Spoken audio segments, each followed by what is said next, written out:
Hello Excel learners, क्या आपने कभी एक्सेल के किसी फॉर्मूला में डॉट देखा है?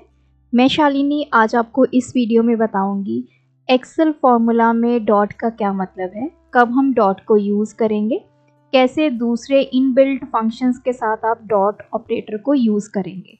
तो वीडियो के एंड तक मेरे साथ बने रहें। सबसे पहले डॉट ऑपरेटर यूज़ कब होता है? अब देखिए यहाँ पे जो मेरे पास डेटा है, मुझे रेवेन्यू कैलकुलेट करना है। अभी सिर्फ मेरे पास ये टोटल 7 प्रोडक्ट्स हैं। इन फ्यूचर यहाँ पे प्रोडक्ट और ऐड हो सकते हैं। तो जब मैं रेवेन्यू कैलकुलेट करूँगी तो उसका फॉर्मूला क्या होगा? Equals to quantity sold. हम ये वाला एरे ले लेंगे, इसको हम मल्टीप्लाई करेंगे अपने यूनिट प्राइस वाले इस एरे के साथ। तो ये वैल्यू हमारी कैलकुलेट हो गई। लेकिन अगर इन फ्यूचर आप और यहाँ पे प्रोडक्ट्स को ऐड करना चाहते हैं और उसका रेवेन्यू कैलकुलेट करना चाहते हैं, तो आप कैसे कैलकुलेट करेंगे? तो उसके लिए हम यहाँ पे क्या करेंगे? फिर से वही फॉर्मूला का यूज़ करेंगे, लेकिन रेंज हम बढ़ा देंगे। तो मैंने सेल यहाँ तक 20 तक इसको सिलेक्ट कर लिया है, मल्टीप्लाई करेंगे यूनिट प्राइस के साथ, रेंज सेम रखेंगे, एंटर करेंगे। अब देखिए यहाँ पे जिन सेल्स में तो हमारी वैल्यूज़ थी वहाँ पे हमारे फॉर्मूला में वैल्यू कैलकुलेट होके आ गई है, रेस्ट के सेल्स में ज़ीरो आ गया है। अब ये ज़ीरो को हम कैसे हटा सकते हैं? या तो आप यहाँ पे कोई वैल्यू एंटर करें, जैसे मैंने यहाँ पे क्वांटिटी सोल्ड 5 किया, यूनिट प्राइस रख दिया 15, तो यहाँ पे 75 कैलकुलेट हो गया। और बाकी ज़ीरोज़ का क्या करें? इन ज़ीरोज़ को हटाने के लिए हमारे पास यूज़ होता है डॉट ऑपरेटर।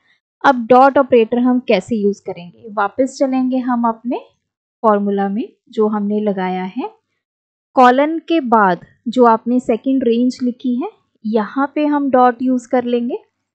इसी तरह C2 कॉलन, इसके बाद हम डॉट यूज़ करेंगे और एंटर प्रेस करेंगे। जैसे ही मैंने एंटर प्रेस किया, अब आप देख सकते हैं यहाँ से जो ज़ीरो है वो ख़त्म हो गई है। अब मान लीजिए ये प्रोडक्ट ए है, तो इसकी डिटेल तो हमारे पास आ चुकी है। अब क्योंकि मैंने रेंज कहाँ तक सिलेक्ट की थी? सेल 20 तक। यहाँ पे मैंने प्रोडक्ट एंटर किया बी, क्वांटिटी सोल्ड हम कर लेते हैं 9, यूनिट प्राइस हम लिख लेते हैं 100 रुपीज़, और ये देखिए यहाँ पे अब 900 आ गया है, क्योंकि हमने फॉर्मूला तो जो है वो यहाँ पे 20th सेल तक अप्लाई किया हुआ है। डॉट ऑपरेटर की वजह से यहाँ पे अब हमें ज़ीरो डिस्प्ले नहीं हुआ। तो इतना हमें समझ में आया कि जो डॉट ऑपरेटर है वो एरे पे काम करता है, और जब आपने जो ज़ीरो वैल्यूज़ हैं उनको हटाना हो तब हम डॉट ऑपरेटर का यूज़ करेंगे। अब नेक्स्ट मैं आपको बताऊंगी कि इनबिल्ट फंक्शंस के साथ कैसे आप इसको यूज़ कर सकते हैं। यहाँ पे हमारा अनसॉर्टेड डेटा है, मुझे सॉर्ट करके डेटा यहाँ पे लेके आना है। अब उसके लिए हम यूज़ करेंगे sort function. Sort bracket start करेंगे। सबसे पहले हमारा आता है एरे। तो एरे में मैंने फर्स्ट 20 सेल्स को सिलेक्ट किया।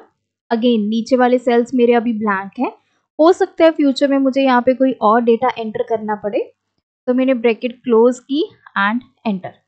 तो देखिए ये सेल्स जिसमें डेटा था वो तो सारे सॉर्ट होके हमारे पास आ गए असेंडिंग ऑर्डर में, लेकिन रेस्ट के सेल्स जहाँ पे डेटा नहीं है वहाँ पे क्या आ गया? ज़ीरो। अगर मैं इधर वैल्यू एंटर कर देती हूँ, लेट्स सपोज मैंने 10 एंटर किया, तो 10 यहाँ पे आ गया, 963 यहाँ पे आ गया। अभी ये चार सेल्स अभी भी क्या शो कर रहे हैं? ज़ीरो। अगर इन चारों में वैल्यू आ जाएगी तो ये ज़ीरो हट जाएगा, लेकिन अगर मुझे यहाँ से ज़ीरो हटाना है तो मैं वापस अपने फॉर्मूला में जाऊंगी।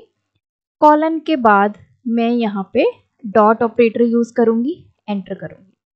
तो देखिए सिर्फ आपके जिन सेल्स में डेटा है वो आपका डेटा आ गया, और रेस्ट के जो ज़ीरो वाले सेल्स थे वो यहाँ से हट गई है, ज़ीरो वैल्यू यहाँ से जा चुकी है।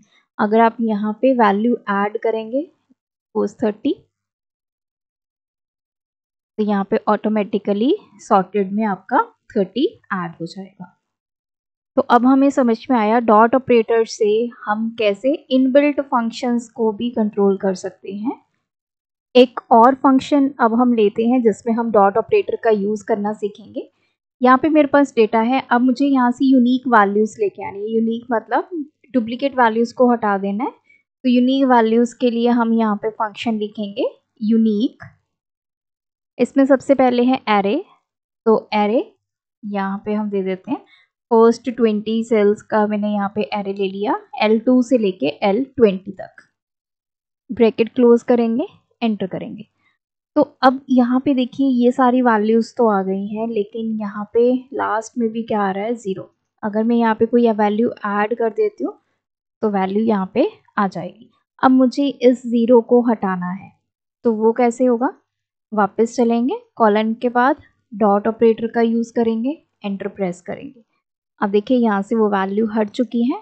यहाँ जैसे जैसे वैल्यूज़ ऐड करते जाएंगे, अगर ये वैल्यू यूनिक होगी तो यहाँ पे ऐड हो जाएगी, लेकिन फिर से जैसे मैं अब यहाँ पे 100 ऐड कर दूंगी, तो क्योंकि 100 अब यूनिक नहीं रहा है तो दोबारा रिपीट हो गई है, तो यहाँ पे सिर्फ एक ही एंट्री आपको मिलेगी।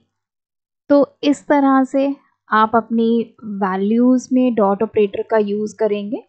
उससे क्या होगा कि आपके जब भी आप इन फ्यूचर डेटा ऐड करना चाहें तो वहाँ पे आपको 0 शो नहीं होगा। तो उसको हटाने के लिए हमने डॉट ऑपरेटर का यूज़ किया। सो ये था डॉट ऑपरेटर का यूसेज, कैसे आप अपने फॉर्मूलाज में, कैसे आप अपने फंक्शंस के साथ इनको यूज़ कर सकते हैं। ये क्वेश्चन बहुत बार इंटरव्यू में पूछा गया है, तो बहुत सारे मेरे पास कमेंट आ रहे थे डॉट ऑपरेटर के, इसीलिए मैंने वीडियो बना के एक्सप्लेन किया ताकि आपको कंसेप्ट और क्लियर हो जाए। आई होप इस ट्यूटोरियल से अब आपको ये कंसेप्ट क्लियर हो चुका होगा। अगर ये वीडियो ट्यूटोरियल आपको बेनिफिशियल लगा, वीडियो को लाइक कीजिए, शेयर कीजिए, कमेंट कीजिए एंड चैनल को सब्सक्राइब कीजिए। Thanks for watching.